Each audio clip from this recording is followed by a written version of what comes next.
고등학교 시절 우리는 대학만 바라보고 공부했습니다. 그러나 이제 늘 입던 교복을 벗고 경희대에 입학한 당신, 도대체 어떤 공부를 해야 할까요? 인간의 가치 탐색에 나오는 새 인물이 어떻게 공부를 했는지 알아봅시다. 첫 번째로 한 수학자가 있었습니다. 그리고 푸엔카레의 문제라고 불리는 100년 넘도록 아무도 풀지 못한 수학 문제가 있었습니다. 이 문제는 각 100만 달러가 걸려있는 밀레니엄 문제 7개 중 하나였고 수학자는 그 문제를 풀었습니다. 그의 이름은 바로 그리고리 페렐만이었습니다. 밀레니엄 문제는 21세기 사회에 가장 크게 공헌할 수 있지만 아직까지 풀리지 않은 미해결 수학 문제 7가지로 이 중 하나를 최초로 풀어낸 것은 엄청난 업적이었습니다. 이러한 문제를 푸는 것은 역사적 천재에 버금가는 성과였고 수많은 상과 명예가 이를 뒤따랐습니다. 페렐만에게는 밀레니엄 문제를 푼 대가로 100만 달러를 얻을 자격이 있었습니다. 그뿐만 아니라 수학계의 노벨상으로 인정받는 필즈 메달도 수여받았고 명문대의 교수직도 얻었습니다. 하지만 페렐만은 이를 모두 거절하였습니다. 돈도, 수상도, 교수직도 모두 말입니다. 그는 수상을 거절하면서 다음과 같이 이야기합니다. 차라리 버섯상이 낫지. 그는 왜 거절하였을까요? 그에게 수상은 무의미한 것이었고 문제를 풀어낸 것 자체가 충분한 보상이 된 것이었겠죠. 우리는 어떤가요? 대학을 오는 여러 가지 이유 중 취업이 아닌 공부를 위해서 온 사람들은 소수일 것입니다. 그리고 그 중에서도 우리는 노벨상을 목표로 하는 사람을 멋있다고 생각합니다. 우리 중에 그 노벨상과 같은 명예를 거절할 수 있는 사람이 있을까요? 대학교는 우리가 무엇을 위해서 공부를 하는지를 돌아볼 시간입니다. 평생 대학교를 목표로 공부한 우리에게 이제 공부는 어떠한 의미일까요? 취업을 위해서 공부하는 것은 잘못된 것은 아니지요. 하지만 우리는 공부에 들어있는 순수한 목적과 아름다움을 잊은 것이 아닐까요? 삶에 대한 추구는 그 자체로 아름답습니다. 아이의 호기심으로 가득한 눈에서 우리는 이 아름다움을 관찰할 수 있습니다. 동물도 가끔 삶에 대한 즐거움을 표시하지요. 그러나 그 삶을 극한으로 몰아가 우주와 우리의 존재의 본질을 알아가고 그 지식을 후세대에게 전해주며 그 지식으로 가치 있는 새로운 것을 창조하는 것은 인간만의 고유한 매력이 아닐까요? 어쩌면 우리는 이 아름다움에 눈을 떠야 할 필요가 있겠습니다. 그러나 순수한 학문의 탐구만이 공부의 전부는 아닙니다. 세상에 대해 직접 두 눈으로 봐서 배우고 그 배움을 몸으로 실천하여 세상을 더 나은 곳으로 만드는 것 또한 공부의 방법입니다. 넬슨 만델라가 바로 이러한 공부를 하였습니다. 20세기 말까지 남아프리카 공화국은 백인의 식민지 국가였습니다.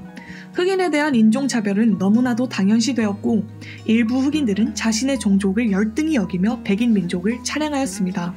세계 최초의 흑인 대통령이자 흑인 인권운동가인 넬슨 만델라도 그런 사람 중 하나였습니다. 만델라가 성장한 세상에는 백인 우월주의가 당연했습니다. 그는 영국식 학교에 가 영국식 이름으로 불리고 영국식 제도, 이상, 문화가 보다 우월하다고 당연하게 받아들였습니다. 만델라에게 아프리카 문화 같은 것은 존재하지도 않았습니다.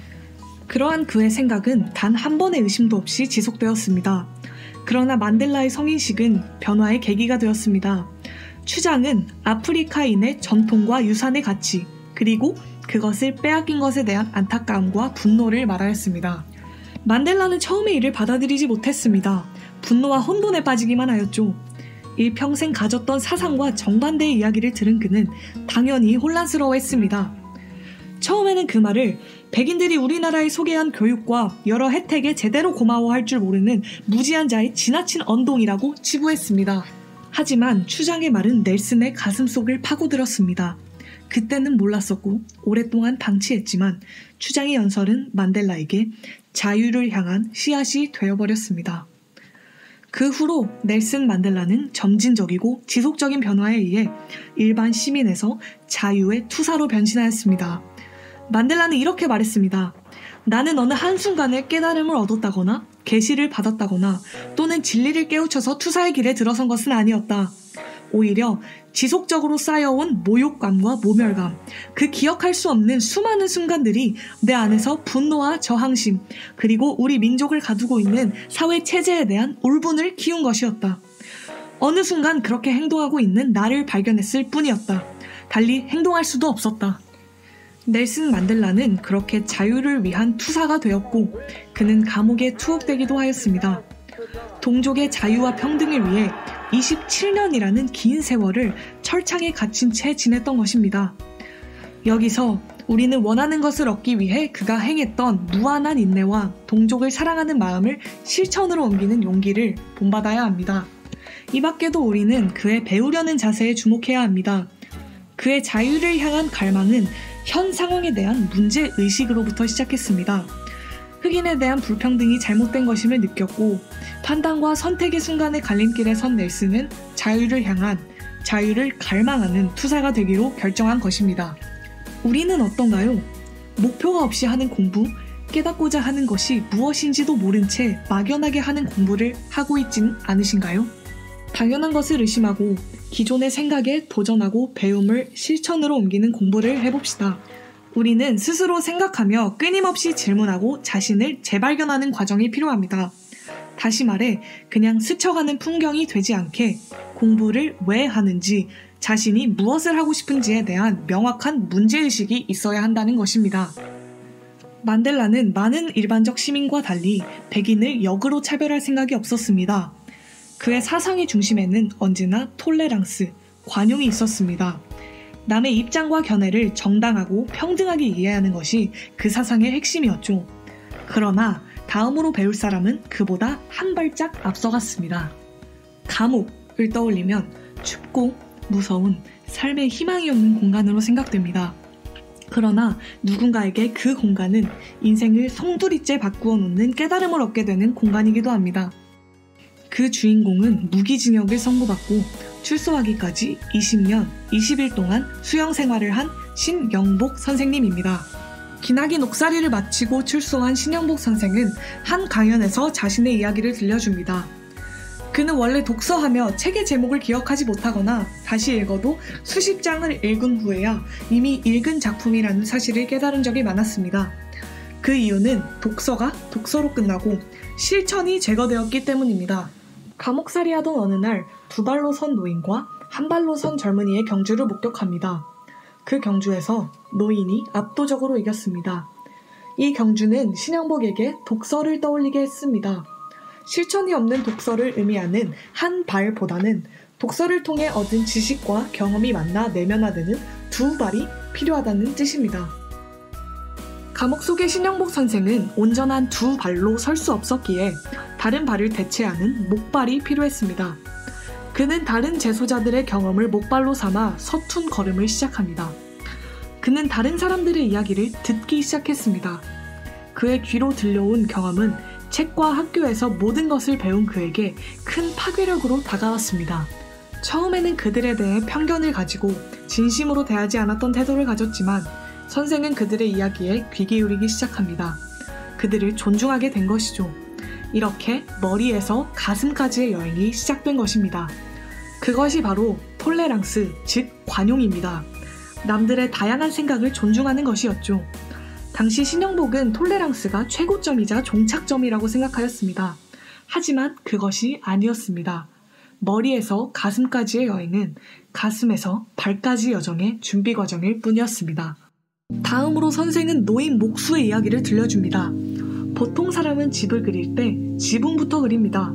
하지만 목수는 일반적인 사람들과는 다르게 집을 그릴 때 주춧돌부터 그리기 시작했습니다.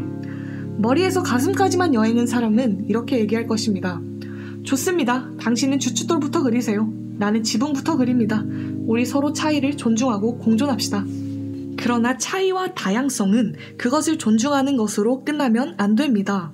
이는 새로운 시작이어야 합니다. 선생은 다음과 같이 이야기합니다. 차이는 공존의 대상이 아니라 감사의 대상이어야 하고 학습의 교본이어야 하고 변화의 시작이어야 한다. 노마디즘, 유목민들이 한 곳에 머물지 않고 끊임없이 살 곳을 찾아 이동하는 삶의 방식을 의미합니다. 결국 특정한 가치와 삶의 방식에 매달리지 않고 끊임없이 자신을 바꾸어가는 창조적인 행위인 것입니다. 타자를 바깥에 세워두는 것이 아닌 가장 중심에 세워두는 것입니다.